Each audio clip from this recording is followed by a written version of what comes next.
আসসালামু আলাইকুম। জীবন, তুই এই জায়গায়? আরে বন্ধু আশিক, তুই এইখানে সিকিউরিটি চাকরি করিস? আমি এই জায়গায় সিকিউরিটি চাকরি করি, কিন্তু তুই এই জায়গায় কি করস? আরে আশিক, আমি তো এই কোম্পানির ওনার। ওনার? হ্যাঁ, আমি ওনার।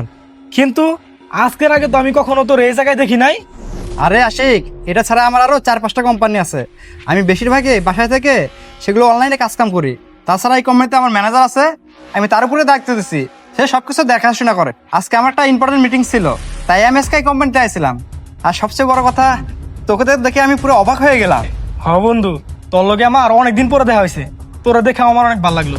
তোরা দেখে অনেক ভালো লাগতেছে। কি পরছিস তুই? সুজুতা, আবার স্যুট, অনেক ভালো লাগতেছে বন্ধু তোরে। আমি জানতাম আমার বন্ধু জীবনে বহু দূর আগাই যাইব।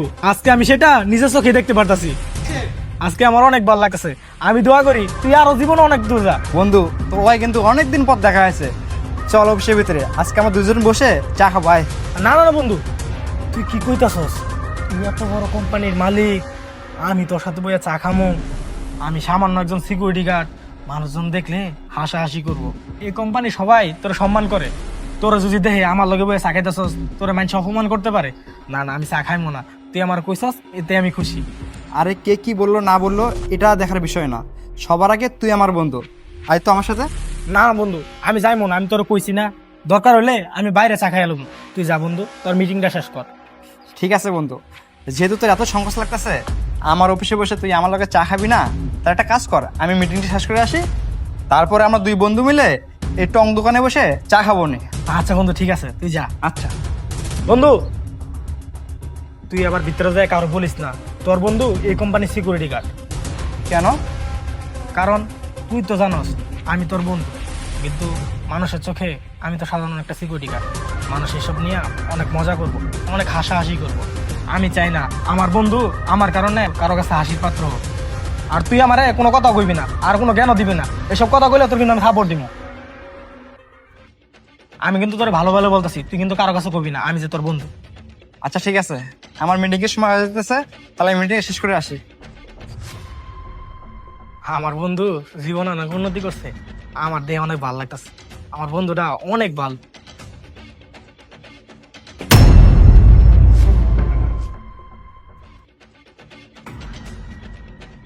তেমন হয় আমার বন্ধুরই। এক কাজ করি, আমি ভিতরে যাই, বন্ধুর মানি ব্যাগটা দিয়ে আসি।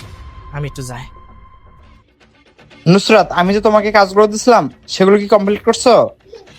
জি স্যার, সব কমপ্লিট হয়েছে। জীবন বন্ধু, এই মানি ব্যাগটা আমার ওই জায়গায় ফেলে রেখেছিলি, এই নে। ধন্যবাদ বন্ধু। এই ফকিনের বাচ্চা, তোর সাহস হয় কিভাবে? তুই স্যারের সাথে তুই তুই করে কথা বলছিস? আমি তো তোর সাহস দেখে অবাক হয়ে যাচ্ছি। একে তো তুই অনুমতি ছাড়া অফিসের ভিতরে চলে আসছিস, আবার স্যারের নাম ধরে ডাকছিস। কি ব্যাপার নুসরাত, তুমি এত বড় সাহস কোথায় পেয়েছো? তুমি ওর গায়ে হাত তুললে? স্যার, ওকে মারবো না তো কি করব? ও সামান্য একজন সিকিউরিটি গার্ড হয়ে আপনার নাম ধরে ডাকছে। হ্যাঁ, ও সামান্য একজন সিকিউরিটি, তাকে তুমি মারার কে? তাছাড়া ও আমার মানি ব্যাগ দিতে আসছিল। তাছাড়া আমি বুঝলাম না, ওর গায়ে হাত তোলার তুমি কে? বুঝলাম না স্যার, আপনি সামান্য একজন সিকিউরিটি গার্ডের জন্য আমার সাথে এরকম করতেছেন? এখন তো আপনি নতুন আসছেন, তো আপনার সাথে ভালো মিল দিতে চাচ্ছে।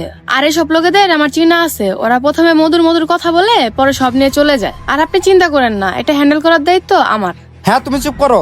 আমি মানলাম ও সামান্য একজন সিকিউরিটি, তাছাড়া তুমি কি ওকে চেনো? ও হলো আমার ছোটবেলার বন্ধু। স্যার, আপনি এগুলো কি বলতেছেন? সামান্য একজন সিকিউরিটি গার্ড আপনার বন্ধু হয় কিভাবে? স্যার, আপনি আমাদের কোম্পানির ওনার, আর ও আমাদের কোম্পানির সামান্য একজন সিকিউরিটি গার্ড। স্যার, এসব আপনি কি বলতেছেন? ও আপনার বন্ধু হয় কিভাবে? ও হলো আমার ছোটবেলার বন্ধু। দাঁড়াও, আমি তোমার কনফিউজ দূর করে দিচ্ছি। তাছাড়া সবচেয়ে বড় বিষয় হলো কি, আমরা ছোটবেলা থেকে একলগে বড় হয়েছি। আর একটা বিষয় কি তুমি জানো, আমরা একলগে কলেজে লেখাপড়া করছি। মাঝখানে ওর ফ্যামিলির জন্য ওর লেখাপড়া বন্ধ হয়ে যায়, আর আমি লেখাপড়া চালিয়ে যাই। সেজন্য আমি আজকে এই পজিশনে আসতে পারছি। আরও আমাদের কোম্পানিতে চাকরি করে বিদায় ওর কি কোনো মূল্য নেই? ও কি মানুষ না? তাছাড়া ও তো মানুষ, ওরও তো মান সম্মান আছে। শুধু না, আমার কোম্পানিতে যে সমস্ত লোক কাজ করে তাদের প্রত্যেকেরই সম্মান আছে। শোনো, আমার বাবা মা আমাকে এমন কোনো শিক্ষা দেয়নি বড় লোক হওয়ার পরে মানুষকে মানুষ মনে করবো না, এই শিক্ষা দেয়নি আমার বাপ মায়ে। আমার বাপ মায়ে আমাকে সঠিক শিক্ষাটাই দিছে। শুধু গরিব মানুষ কেন, আমি সকল মানুষকে এক চোখেই দেখি, এই শিক্ষাটা আজও আমার ভিতরে আছে। আর তাছাড়া হলো আমার বন্ধু। আর তুমি কি করলা? তুমি আমার সামনে আমার বন্ধুকে হাত তুললা। তুমি আমার বন্ধুকে হাত তুলে অনেক বড় ধরনের একটা অন্যায় কাজ করছো। স্যার সরি, আমার ভুল হয়ে গেছে। আমাকে আরেকটা সুযোগ দেন, এরকম ভুল আর কখনো হবে না। স্যার আমাকে আরেকটা সুযোগ দেন, আজকের পর থেকে আর এরকম ভুল কখনো হবে না। সরি বলে কোনো লাভ নেই। তুমি যে অন্যায় কাজটা করছো না, সেটা শাস্তি তোমাকে পেতেই হবে। বন্ধু, তোর হেরে চাকরি থেকে বাই করা দরকার নাই। তাছাড়া সে তো আমার জেনে শুনে আমার সাথে খারাপ আচরণ করে নাই, আর তাছাড়া সে তো তার ভুলটা বুঝতে পারছে। বন্ধু, তুই হেরে আরেকটা সুযোগ দে। আমি তো তোর আগেই বলছিলাম, সামান্য একজন সিকিউরিটির বন্ধু এই অফিসের মালিক হইতে পারে। হেরে তুই চাকরিতে রেখে দে। দেখ, তোর সাথে আজকে আমার কতদিন পরে দেখা বন্ধু, আর আমি চাই না আমার জন্য কারো চাকরি চলে যাক। দেখো নুসরাত, যাকে তুমি 2 টাকা সিকিউরিটি বলে সম্মতি করছিলা, এখন সেই সিকিউরিটি গার্ড তোমার চাকরির জন্য আমার কাছে রিকোয়েস্ট করতেছে। সরি। আমার কাছে সরি বলে কোনো লাভ নেই, কারণ তুমি অন্যটা আমার সাথে করোনি, অন্যায় করছো তুমি ওর সাথে। যদি তোমার ক্ষমা চাওয়ার ইচ্ছা হয়, তাহলে তুমি ওর কাছে ক্ষমা চেয়ে নাও। আর সে যদি তোমাকে ক্ষমা করে, তাহলে আমি তোমাকে ক্ষমা করব। সরি। না ম্যাডাম, ঠিক আছে। আচ্ছা ঠিক আছে নুসরাত, তুমি তাহলে এখন আসতে পারো। ঠিক আছে স্যার। বন্ধু বস। আচ্ছা বন্ধু, বসতেছি।